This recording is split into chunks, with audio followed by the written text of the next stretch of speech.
Hi everyone, welcome back to the cooking channel.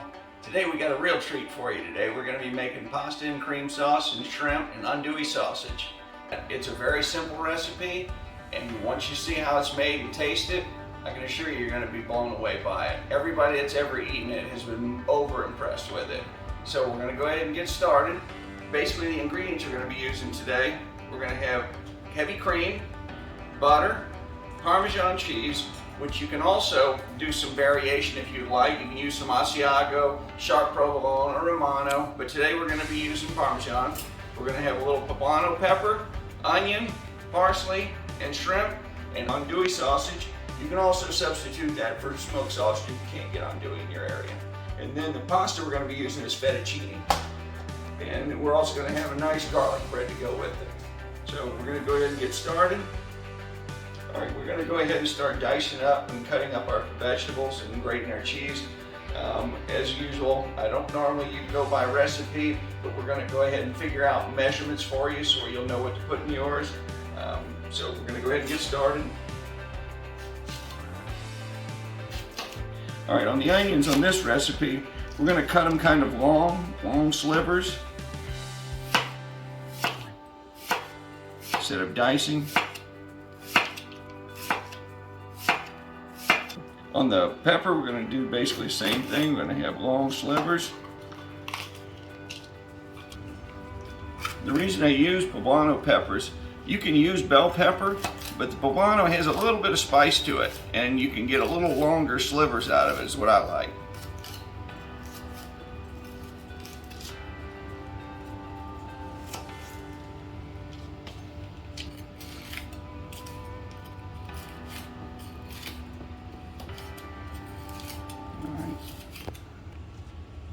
So basically what I've done is I've cut up almost like 3/4 of one large onion and a whole poblano pepper.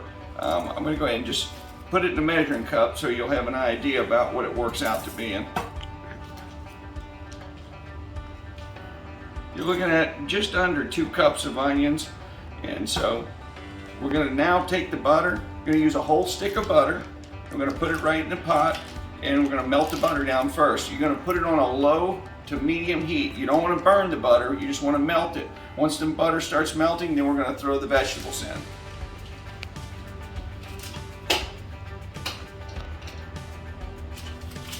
So basically we're going to put a whole stick of butter in the pot. We're going to turn the flame on about medium to medium low. You basically just want to melt the butter. You don't want to scorch it. Butter will burn real easy. Once the butter's melted, then we can turn the fire up a little bit and then put all your vegetables in to sear the vegetables. All right, while the butter's melting in the pot, we're going to go ahead and cut up the andouille sausage and get it ready, because it's going to get cooked down along with the onions and peppers. A good andouille sausage is big chunks inside of it. If you get an andouille and it's real fine grated, ground up meat, it's not a real authentic andouille. Andouille has nice big chunks in it. And we're going to cut it kind of on the bias like this at an angle, give longer pieces.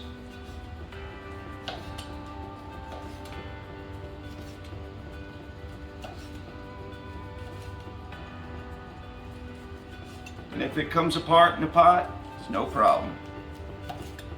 It's all going to go in the same place. You can see how the chunks are in andouille.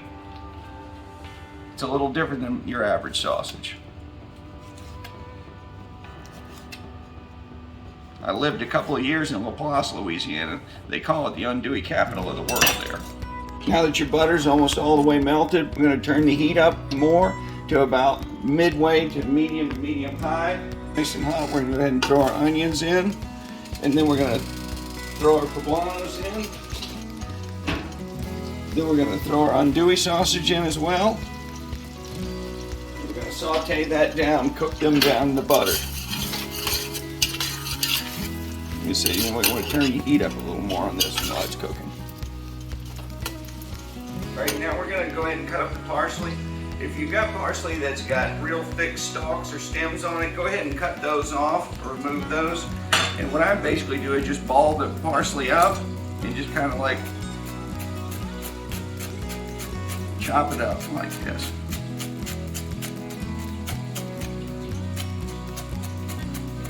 All right, and that's gonna go in just a little while. Sausage and onions and peppers, sauteing, make sure they're not sticking in any way. And now we're gonna go ahead and start grating up the Parmesan cheese. All right, we're gonna grate the Parmesan. I'm gonna use like a little fine grater. I don't use the real big coarse ones for this. I want little slivers like this so where when it hits the milk or the cream when I put it in, it's gonna melt real easy. If I used a different grater size, it would take longer to melt down. You're gonna use a pretty good bit. We're gonna go back and check on our onions and peppers and sausage. They're starting to cook down nice. You can go ahead and take a look at it. You don't want to cook them down too far because you're going to be cooking them down even farther in the milk, and I kind of like my vegetables a little crispy. So at this point we're going to go ahead and incorporate the cream. You just pour the cream right into it.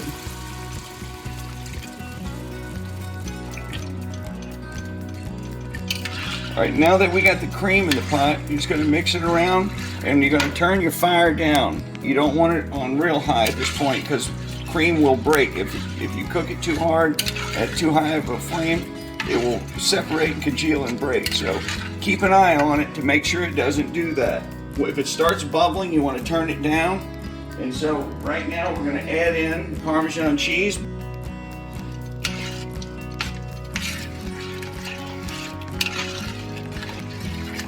And then we're going to add some fresh cracked pepper. We're going to add the parsley at the end. And fresh cracked pepper is one of the key ingredients in this, so you want to add a pretty good bit. It's kind of hard for me to tell you exactly what I'm doing here because I'm using a grater, but if I had to guess, I would say you're going to use at least a teaspoon, if not maybe a little more. All right, so we're putting a pretty good bit of fresh black cracked pepper, and if you got some white pepper, you can use that too. And as you can see, if it starts to bubbling up, you just want to make sure it doesn't bubble hard. You don't want to overcook on a high temperature. This is a delicate sauce. You don't want it to stick. Once you see it starting to smoke, like steam coming off of it, like you're doing right now, or like it's doing, I should say, right now, you want to turn the fire down a little more.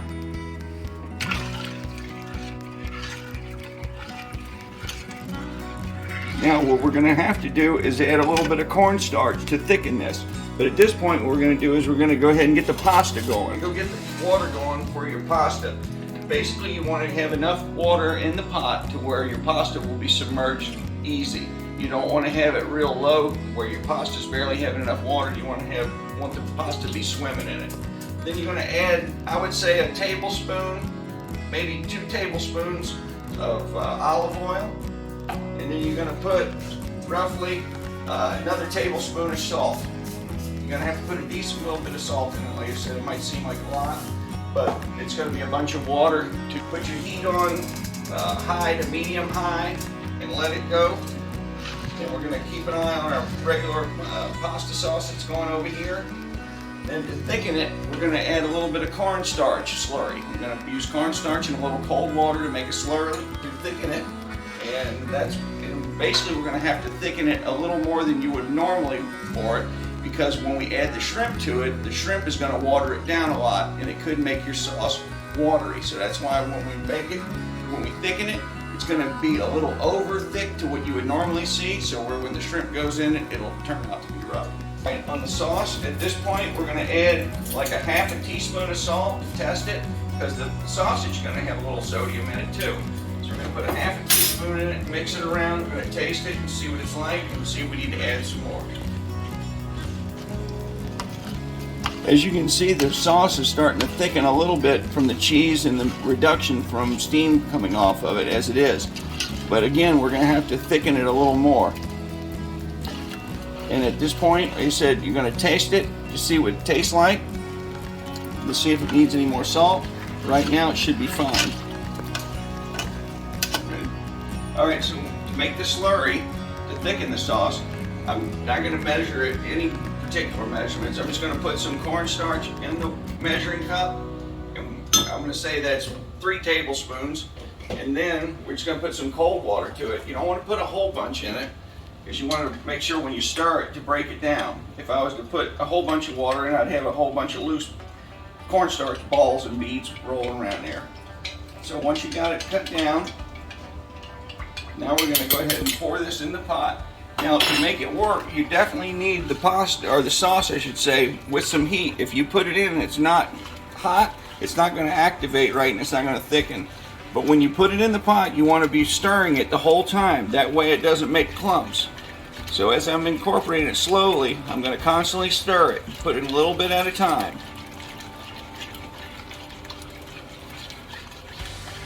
And watch it, let's see how thick it gets from that point. As you can see, it's already getting thick.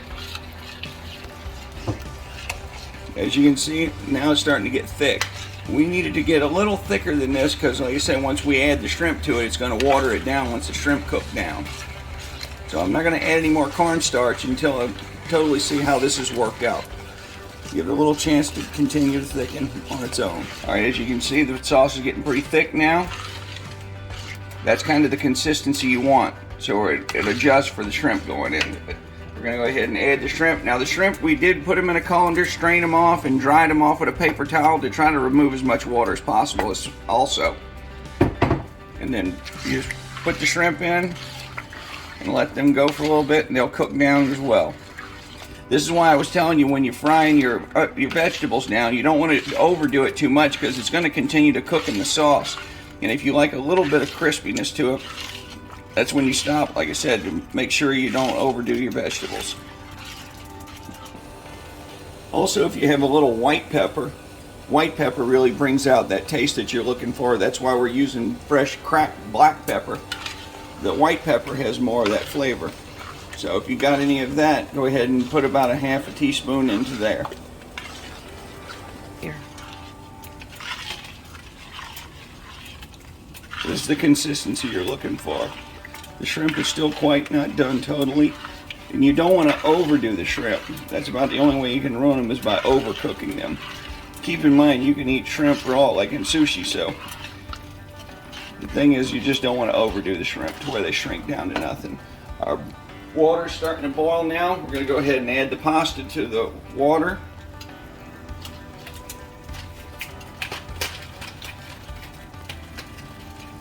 I like to break my pasta in half. Some people like leaving it whole. So I'm going to break mine in half and put it in.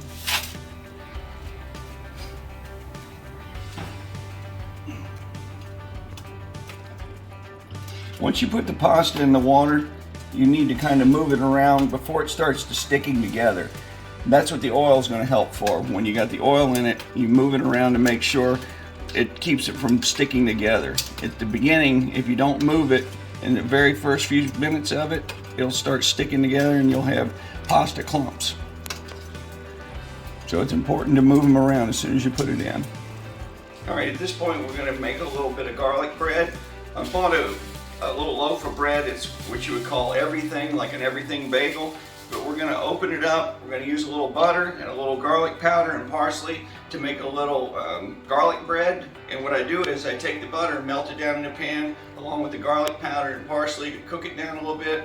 Then we'll ladle it on the open cut bread and then broil it in the broiler. Now that your pasta is starting to boil heavy again, just move it around and make sure it's not sticking to the bottom and it's not clumping together.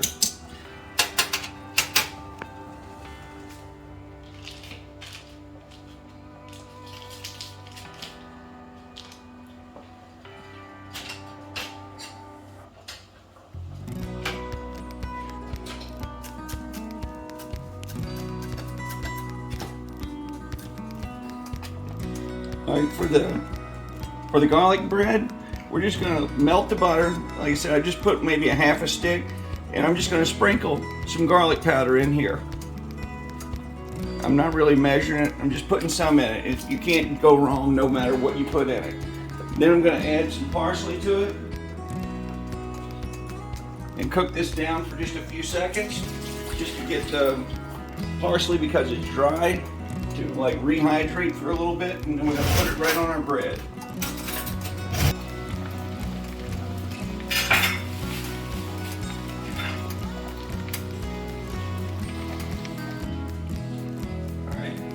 got the butter and garlic ready.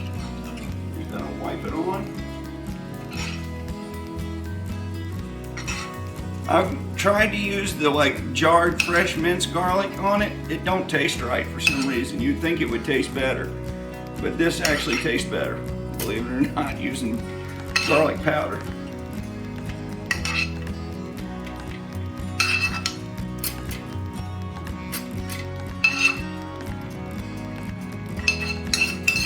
Right now that we got the garlic butter on the bread, we're just going to pop it in the oven. Like I said, we're going to put it on broil on low and put it on the lowest shelf and keep the door cracked so you don't forget about it. Trust me, it's easy to forget about. Okay, for a second, we'll go ahead and dump our pasta. Basically, we're just going to dump it. Then we're going to run a little cold water on it to stop it from cooking. Otherwise, it'll continue to cook here. Just shake it out and get all the water off of it. All right, now that the pasta is close to the end of being cooked, we're going to go ahead and throw our fresh parsley on the end. And believe me, parsley will add a lot of flavor to this dish. I'm going to add just a little bit more. Like I said, there's no real measurement for this. Just make it look good. Just let that sit in there for just a few seconds and it'll be ready. Our pasta's done. We're just waiting on the bread now, and everything will come out all at the same time, hot at the end, like it's supposed to. All right, we're gonna go ahead and pull the bread now. Bread's done. That's what it should look like. We're gonna go ahead and get our pasta pulled, plated up. This is what the final product should look like. See how it's still got a nice thickness to it? It coats the shrimp and everything else still nice. All right, we're gonna go ahead and plate it up.